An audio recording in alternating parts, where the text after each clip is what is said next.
নমস্কার, আপনারা দেখছেন গ্রামীণ কৃষি শিল্প সমাচার পত্রিকার ফেসবুক পেজ এবং ইউটিউব চ্যানেল। আমরা খবরের কাগজে যেভাবে পাবলিশ করি বা প্রচার করি, তার সঙ্গে এই পাশাপাশি এটাও প্রচার করি। কিন্তু এই যে গ্রামে গঞ্জে আমরা বিভিন্ন চাষবাসের খবরাখবর যেমন তুলে ধরি, তার পাশাপাশি আজকে আমরা পৌঁছেছিলাম দক্ষিণ চব্বিশ পরগনার নামখানা ব্লকের শিবরামপুর এলাকায়। আর সেখানে এসে যেমন চাষি ভাইদের সঙ্গে কথা বললাম, তার পাশাপাশি চাষি ভাইরা এবছর তারা লঙ্কা চাষ করেছে, সেটা কিন্তু আমরা তুলে ধরবো এবং দেখাবো আপনাদেরকে। কিন্তু সবথেকে বড় প্রশ্ন হচ্ছে, এই সুন্দরবনের এক সময় লঙ্কা যেন প্রত্যেকটা বাড়িতে বাড়িতে চাষিরা চাষ করতেন। আজকে কিন্তু এই সুন্দরবনের চাষিরা লঙ্কা থেকে অনেকটা মুখ ফিরিয়ে নিয়েছে। তার কারণ নিশ্চয়ই চাষিরা বলবেন, তবে এটা আমরা বলতে পারি যে সুন্দরবনের লঙ্কা এক সময় শুধু ভারতবর্ষে নয়, ভিন দেশে পাড়ি দিত। আজকের কিন্তু লঙ্কা না সেই মতন ফসল ফলছে, না সেই মতন দেখা মিলছে। কারণ লঙ্কা চাষে খরচা হয়তো বেশি হচ্ছে বলে মনে হয়। চাষিরা কি বলছেন নিশ্চয়ই আপনাদের শোনাবো। সুন্দরবনের চাষিরা লঙ্কা থেকে মুখ ফিরিয়ে নিয়েছে, মূলত কি কারণে বলুন তো? মেন সমস্যা এখন সার বা কীটনাশকের যে উচ্চ মূল্য, কিন্তু সেই হিসাবে লঙ্কার ফলনও কমে গেছে এবং যে লঙ্কাটা উৎপাদনের পর যে মার্কেটেও দাম পাচ্ছে না। তো মানুষ চাষিরা যদি ডিভিডেন্ড না পায়, কী উদ্দেশ্যে চাষ করবে? একসময় সুন্দরবনের লঙ্কা সারা ভারতবর্ষ শুধু নয়, ভিন রাজ্য থেকে ভিন দেশেও পাড়ি দিত। হ্যাঁ, মেন সমস্যা তো চাষিরা দাম পাচ্ছে না, ফলন কমছে, বা এখন পরিবেশের যে ক্লাইমেটগত চেঞ্জ, এখন আপনার এখন যে টেম্পারেচারটা এত বেশি হয়ে গেছে, লঙ্কার যে সূক্ষ্ম পাতা, যে সমস্ত নতুন পাতা গজাচ্ছে, তারা তো টেম্পারেচারটা ধরতে পারছে না। অল্প সময়ের মধ্যে গাছটা কুঁকড়ে যাচ্ছে। কুঁকড়ালে তো আপনার ফল ফুল অবশ্যই কম হবে, উৎপাদন যেরকম কম হচ্ছে। এবারে চাষিরা যদি মার্কেটটা ভালো পেত, সেখানেই তো সমস্যা, মার্কেটটাই তো পাচ্ছে না। এখানে লঙ্কার দাম নেই? হ্যাঁ, দাম আছে, কিন্তু আপনি যখন মার্কেট থেকে খুচরো কিনছেন তখন দাম বেশি, কিন্তু আপনি যখন বিক্রি করতে যাচ্ছেন তখন দাম কম। এবছর ক বিঘে চাষ করেছেন? এই তো 1 বিঘা মতন চাষ হয়েছে। কি লঙ্কা চাষ করেছেন? ওই এটা লঙ্কাটার নাম হচ্ছে ঈগল। এটা বেশি ফলন দেয়? হ্যাঁ, এটা উচ্চ ফলনশীল হাইব্রিড সাইজ টাইপের আর কি। তো এটা কোন জায়গা? এটা হচ্ছে দক্ষিণ চন্দ্রনগর, নামখানা পিএস, দক্ষিণ 24 7433557। কি নাম আপনার? নাড়ুগোপাল ঘরোই। লঙ্কা থেকে মুখ ফিরিয়ে নিচ্ছে এখন, একটু জোরে বলুন। লঙ্কা থেকে মুখ ফিরে নিচ্ছে বলতে, এই মাটিতে এখন মানে বাড়ির উপরে হচ্ছে, মাঠে লঙ্কাটা ভালো হচ্ছে না। আর এখন লঙ্কার বাজার ভালো পাওয়া যাচ্ছে না। আগে যে বাজারটা ছিল, সে বাজার এখন হচ্ছে না। এই সুন্দরবনে এক সময় লঙ্কার খুব নাম করা ছিল, বেলেডাঙ্গা থেকে শুরু করে একাধিক লঙ্কার নাম ছিল, এবং সুন্দরবনের লঙ্কা বিভিন্ন জায়গায় যেত।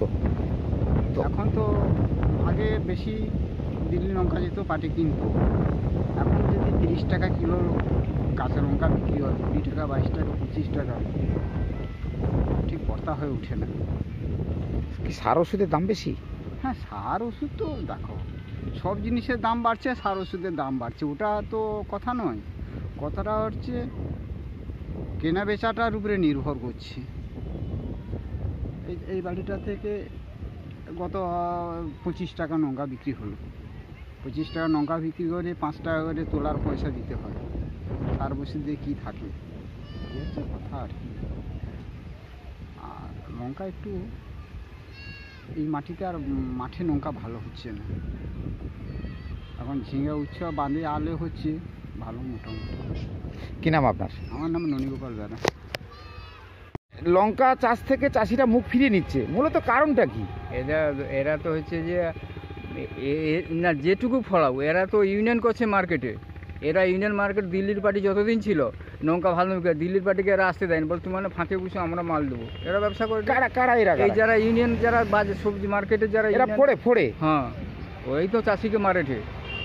মানে এদের জন্য চাষির পয়সা পাচ্ছে না। যাকে জিজ্ঞেস করুন এই কথাই বলবে।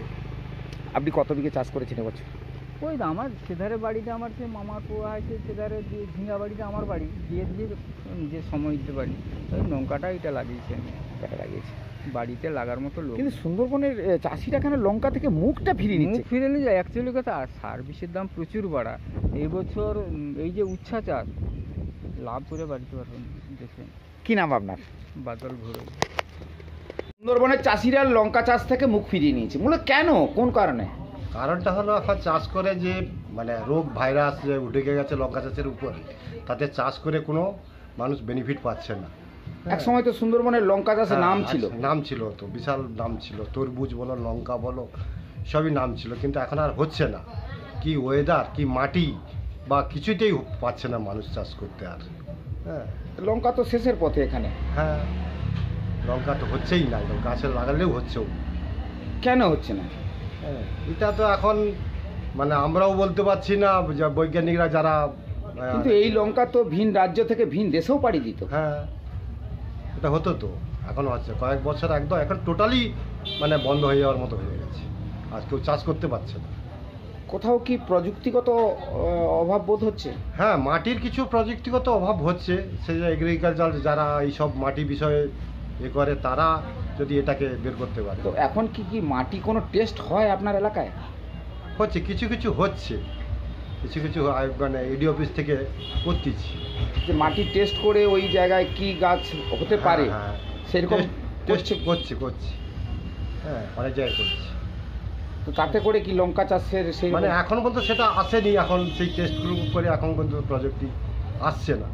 হ্যাঁ, কি নাম আপনার? আমার নাম রামপ্রসাদ হাজার। হ্যাঁ, তো আপনার কি চাষ করেন? আমি উচ্ছে চাষ করি, শশা চাষ করি। এ লঙ্কা থেকে মুখ ফিরিয়ে নিয়েছেন কেন? লঙ্কা হচ্ছে না, লঙ্কা এখানে সমস্ত কুঠে লেগে যাচ্ছে, একদম মানে ছোট গাছ থেকেই কুঠে লেগে যাচ্ছে। কেন, সমস্যা কি মাটির? মাটির প্রবলেম। আপনার মাটি পরীক্ষা করান? না না, মাটি পরীক্ষা করানো হয়নি, এখানে কোনো ব্যবস্থা নেই, মাটি পরীক্ষার কোনো ব্যবস্থা নেই। মাটি পরীক্ষা কোথায় করা হয় আপনি জানেন? না, আমরা শুনেছি কৃষি দপ্তরে নাকি মাটি নিয়ে গেলে নাকি ওরা নিয়ে রাখে, পরক্ষণে ওরা টেস্ট করে আমাদেরকে জানায় বলে। যারা মাটি পরীক্ষা করে তারা কি আপনাদের কাছে আসেন? না, কেউ আসেনি এ পর্যন্ত, আমাদের নামখানায় কোনো মাটি টেস্টের বা সয়েল টেস্টের কোনো পরীক্ষা নিরীক্ষা কেউ এসে বলেও নি আর ই করে। এগুলো তো আমাদের এখানে তো একটা এটা করলে চাষিরা একটু উপকৃত হতো। আপনার এলাকাটা তো পুরো চাষের উপর নির্ভর। হ্যাঁ, পুরো নামখানাটাই চাষের উপরে নির্ভর, এখানে তো আর কোনো কলকারখানা নেই, তা আমাদের এই চাষের উপরে সম্পূর্ণ নির্ভর। তা আপনারা যদি একটু সহযোগিতা করেন কি নাম আপনার? বা কৃষি দপ্তর যদি একটু সহযোগিতা করে তাহলে খুব ভালো। কি নাম আপনার? লক্ষ্মীকান্ত বেরা।